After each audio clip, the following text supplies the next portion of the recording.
मानिए आप इंद्र भी बन चुके हैं, प्रभु के अंश हैं, आप बन चुके हैं, देवराज इंद्र भी बन चुके हैं। आपको लगेगा हम कैसे बन सकते हैं? राजसूय यज्ञ चल रहा था तो अर्जुन जी महाराज के पास प्रभु श्री कृष्ण विराजमान थे, तो एक चावल का छोटा सा किनका लेकर के, एक टांग टूटी हुई थी चींटे की, 3 टांग से लड़खड़ा के चल रहा था। भगवान की तरफ देखकर अर्जुन जी ने कहा, देखो प्रभु कितना कष्टमय इसका जीवन है, प्रभु क्या इसको कभी सुख मिलेगा? एक तो इतना कमजोर, उसमें भी एक टांग उसकी टूटी, 3 से चल रहा है, आधा दाना चावल का बड़ी मेहनत से ले जा पा रहा है, प्रभु इसे कभी सुख मिलेगा? तो उन्होंने कहा, अर्जुन ये 14 बार इंद्र बन चुका है, 14 बार देवराज इंद्र बन चुका है, ये सुख की खोज किसी लोक में पूर्ण नहीं होगी। अब हमें भगवदानंद चाहिए। कैसा होता है, क्या है, कैसा लगता है, इस प्रश्न में मत फंसो। एक बार केवल निश्चय करो, आशा करो। आशा से दास्यम वृषभानुजायास तीरे समध्यास्य च भानुजाया कदानु वृंदावन कुंजवी थी शुहम नुराधे रतिति भवे। कभी वृंदावन में मुझ भिक्षुक को इन गलियों में विचरण करते करते श्री किशोरी जी के चरणों का सानिध्य, उनकी चरण सेवा, उनकी दासत्व की मेरे हृदय में दृढ़ आशा जग जाए और वो दासत्व मुझे भिक्षा में मिल जाए, ये जीवन का परम लाभ। ये आशा भोगों की, पद प्रतिष्ठा की, रुपया पैसा की असंख्यों बार कर लिए हैं, असंख्यों बार भोग लिए, पर लगता है कि एक बार भोग लो तो मन को तसल्ली हो जाएगी। ये केवल माया है, माया जादू है, आकर्षण है। बचो इससे, समझो। यत्त्वम स्नेहमयी विकृष्य जनताम स्वाकम समानेष्यसि। वृंदाटवी क्या करती है? अपने प्रेमी महात्मा का संग करा देती है, क्योंकि रतन तो बहुत कीमती है, पर जौहरी के बिना उसका ज्ञान नहीं होता।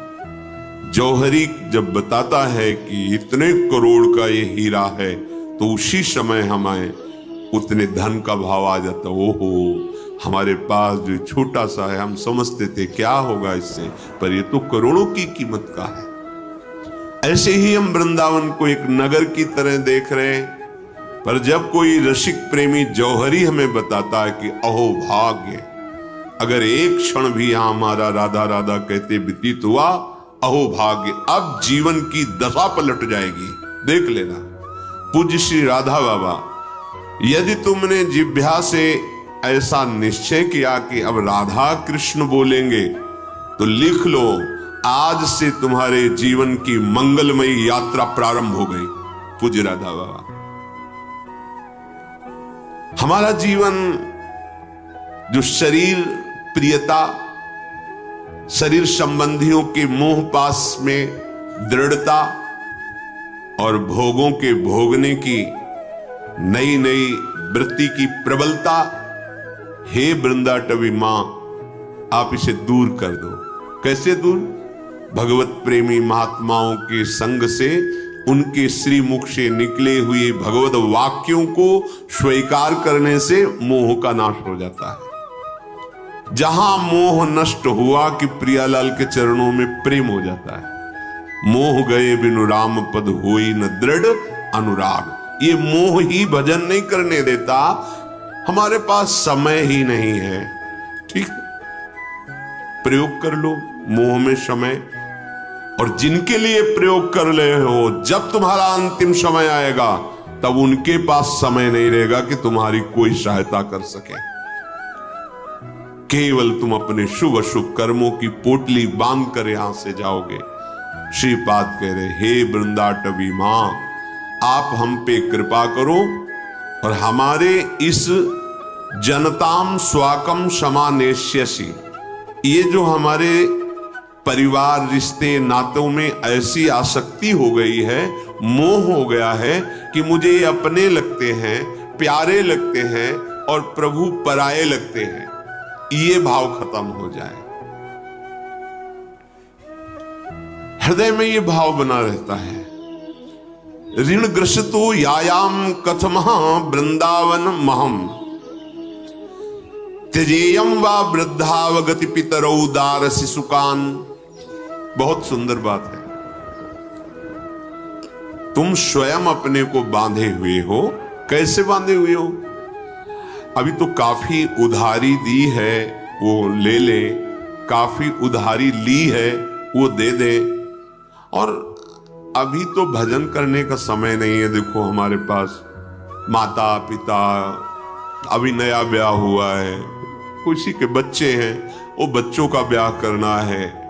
ऋण ग्रसितो यायाम कथ महा वृंदावन महम। कैसे मैं वृंदावन आऊं, कैसे मैं प्रिया प्रीतम के भजन की बात सुनूं, कैसे भजन करूं?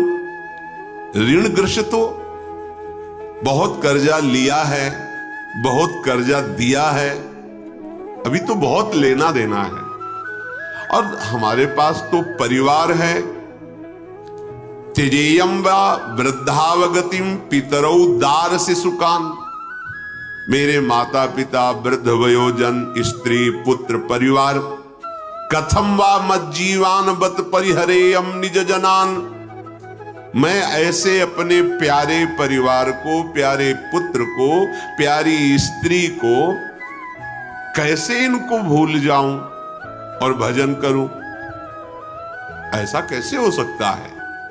क्योंकि जब तक इनमें ममता है तब तक भजन शब्द का अर्थ नहीं जान पाओगे। बोलना सुनना अलग बात है, अंदर जो अनुभव है भजन शब्द का, वो अब समझ में नहीं है। इसलिए स्वयं भगवान श्री राम कहते, जननी जनक बंधु सुत दारा, तन धन धाम सुहृद परिवारा, सबकी ममता ताग बटोरी, मम पद मन ही बांध बरडोरी। ये बात तो फिर आप कहोगे तो परिवार का त्याग कर दे? नहीं, ममता का त्याग कर दो और प्रेम करो। ये क्या बोल रहे हो? ममता और प्रेम में क्या अंतर है? ममता में ये मेरे हैं और इनसे सुख भोगना मेरा कार्य है। ये मेरी पत्नी है, मेरा पुत्र है, बड़ा होगा, पढ़ लिख कर पैसा कमाएगा, हमें सुखी करेगा। पत्नी हमारी सेवा में है, सुख। धन कमाएंगे, मन इच्छित भोग भोगेंगे, परिवार को भोग, ये मेरा परिवार है ना। ये है ममता। और ये प्रभु का परिवार है। प्रभु की सेवा के लिए धन कमाएंगे, अतिथि सेवा करेंगे, वृद्ध माता पिता को भगवान का स्वरूप मानकर उनको रिझाएंगे और हर समय राधे श्याम, राधा राधा राधा वल्लभ ऐसा नाम जपेंगे। ये है प्रेम। इससे भगवत प्राप्ति होगी। उस ममता से युक्त होकर जब आप धन कमाने में उतरेंगे तो अधर्म वृत्ति जागृत हो जाएगी। जब आप भगवत भाव से चलेंगे तो अधर्म से डर लगेगा। ये बात, ये ममता बाधक है, परिवार बाधक नहीं है। ध्यान रखना, परिवार बाधक नहीं है, ममता बाधक है। कर्म बाधक नहीं है, वासना युक्त अधर्म कर्म बाधक है। भोग बाधक नहीं है, निषेध